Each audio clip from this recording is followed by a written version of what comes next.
Assalamualaikum warahmatullahi wabarakatuh dan salam sejahtera Cikgu Al ucapkan kepada murid-murid tahun 4 Cikgu Al pada hari ini. Jadi hari ini kita akan belajar Bahasa Melayu tahun 4 bagi unit yang ke-16. Tajuk pembelajaran kita pada hari ini ialah Boleh saya bantu Ibu? Jadi Cikgu Al percaya bahawa murid-murid tahun 4 Cikgu Al pada hari ini semuanya sudah bersedia dan bersemangat untuk belajar Bahasa Melayu tahun 4 dengan Cikgu Al. Jadi mari kita belajar. Sebelum itu, mari kita lihat dahulu apakah standard kandungan dan standard pembelajaran kita pada hari ini.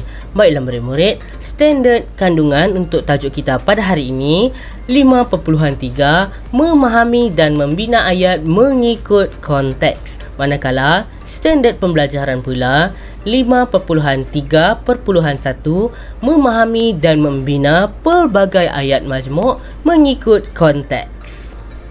Apakah pula objektif pembelajaran kita dan kriteria kejayaan pada hari ini?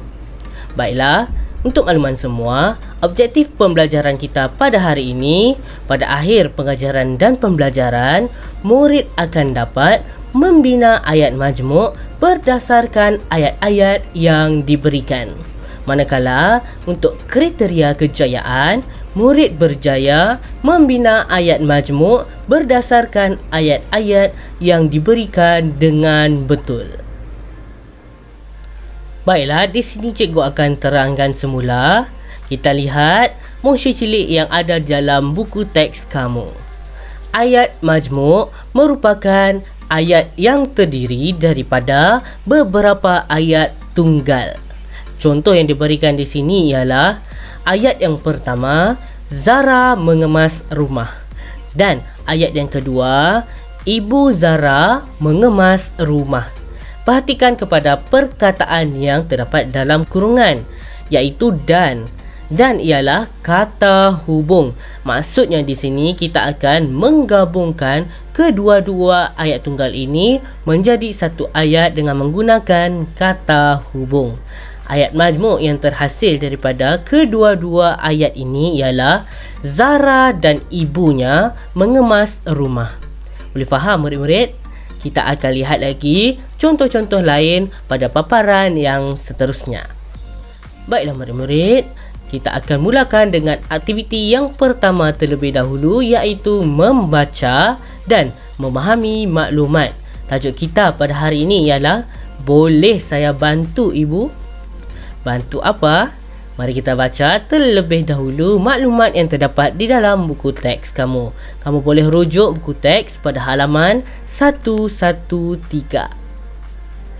Sudah beberapa hari Singki di dapur rumah Zara tersumbat.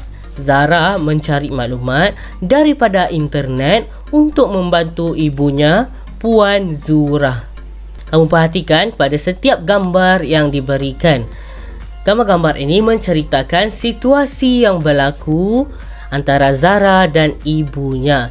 Mari kita bincangkan situasi pada setiap gambar pada paparan yang berikutnya. Untuk aktiviti yang kedua ini, kita akan membina ayat majmuk daripada setiap gambar yang diberikan. Mari kita lihat dahulu gambar yang pertama. Diberikan dua ayat tunggal tentang gambar, iaitu ayat yang pertama, Puan Zurah menggunakan pelocok. Ayat yang kedua, Singki di dapur Puan Zurah masih tersumbat. Diberikan kata hubung tetapi. Masihkah kamu ingat apakah itu kata hubung? Baiklah, cikgu akan ingatkan semula di sini. Kata hubung ialah perkataan yang digunakan untuk menggabungkan perkataan dengan perkataan, rangkai kata dengan rangkai kata, ataupun ayat dengan ayat. Contoh kata hubung ialah dan, lalu, sambil, tetapi, kerana, atau, manakala dan sebagainya.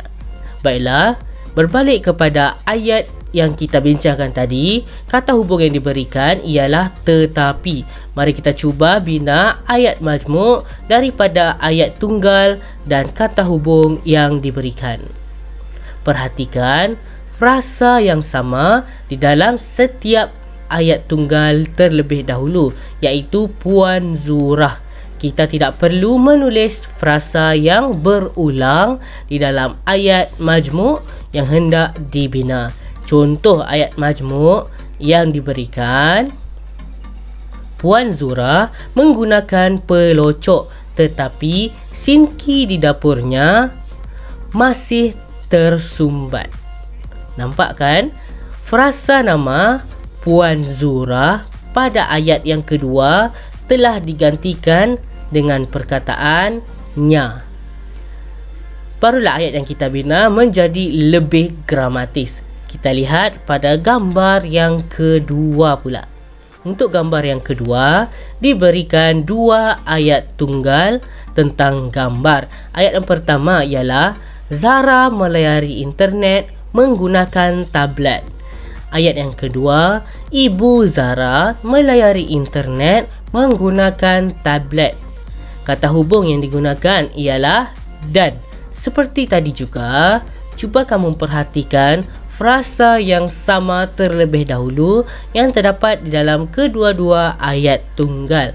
Yang pertama, perkataan ataupun frasa nama Zara, dan frasa yang kedua ialah melayari internet menggunakan tablet. Oleh itu, kita hanya perlu tulis sekali saja dalam ayat majmuk yang hendak dibina.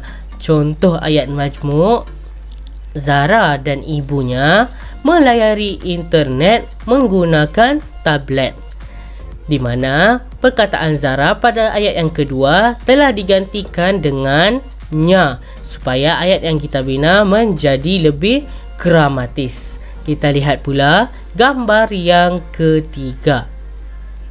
Diberikan ayat tunggal, Zara mengajak ibunya, dan ayat yang kedua, Zara mencuba kaedah daripada internet. Kata hubung yang diberikan ialah untuk.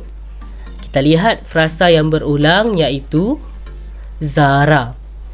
Jadi, ayat majmuk yang kita boleh hasilkan daripada kedua-dua ayat tunggal ini ialah Zara mengajak ibunya untuk mencuba kaedah daripada internet. Mudah kan murid? Mari kita lihat gambar yang seterusnya. Baiklah, sekarang kita perhatikan gambar yang keempat pula. Diberikan ayat tunggal tentang gambar. Yang pertama, Zara berjalan ke arah sinki. Yang kedua, Zara membawa serbuk penaik. Kata hubung yang diberikan di situ ialah sambil. Frasa berulang, Zara. Jadi, ayat majmuk yang sesuai, Zara berjalan ke arah sinki sambil membawa serbuk penaik. Kita lihat pada gambar yang terakhir pula, diberikan ayat tunggal tentang gambar ini. Yang pertama, Zara memasukkan serbuk penaik ke dalam lubang sinki. Ayat yang kedua, Ibu Zara mencurahkan cuka. Kata hubung yang diberikan ialah manakala. Perhatikan frasa yang berulang iaitu Zara. Jadi, ayat majmuk yang boleh kita hasilkan di sini ialah Zara memasukkan serbuk penaik ke dalam lubang sinki, manakala ibunya mencurahkan cuka. Yang mana perkataan Zara pada ayat yang kedua kita gantikan dengan perkataan nya. Baiklah murid-murid, kita telah siap membina ayat majmuk bagi kelima-lima gambar yang diberikan. Cikgu harap kamu boleh faham bagaimana cara untuk membina ayat majmuk berdasarkan ayat-ayat tunggal yang diberikan. Sekian saja daripada Cikgu Al, sehingga kita berjumpa lagi. Assalamualaikum dan bye.